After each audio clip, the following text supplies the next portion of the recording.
সেতুটির কাছ থেকে বালু উত্তোলন করায় আরও ঝুঁকি বাড়ার আশঙ্কা তৈরি হয়েছে। এতে যে কোনো সময় দুর্ঘটনার আশঙ্কা দেখছেন স্থানীয়রা।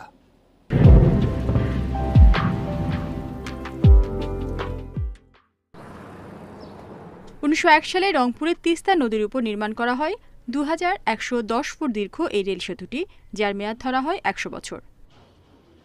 রেল সেতু হিসেবে নির্মিত হলেও 1978 সালে গাড়ি চলাচলের জন্য খুলে দেওয়া হয়। 2012 সালে পাশেই তিস্তা সড়ক সেতু তৈরির পর কেবল ট্রেন চলাচলের জন্য ব্যবহৃত হচ্ছে সেতুটি। স্থানীয়রা বলছেন, মেয়াদোত্তীর্ণ সেতুটির সংস্কারের অভাবে নড়বড়ে হয়ে পড়েছে। এর মধ্যে সেতুর খুব কাছ থেকে উত্তোলন করা হচ্ছে বালু, এতে আরও ঝুঁকিতে পড়েছে অবকাঠামোটি। স্লিপারগুলো নষ্ট হয়ে গেছে এবং মাঝে মধ্যে কেমন জং ধরার মতো ডেট এক্সপায়ার হয়ে গেছে। এখন কোন দিন কোন ঘটনা ঘটবে, এখন একটা গাড়ি টাড়ি শুতে যায়। আর ব্রিজটার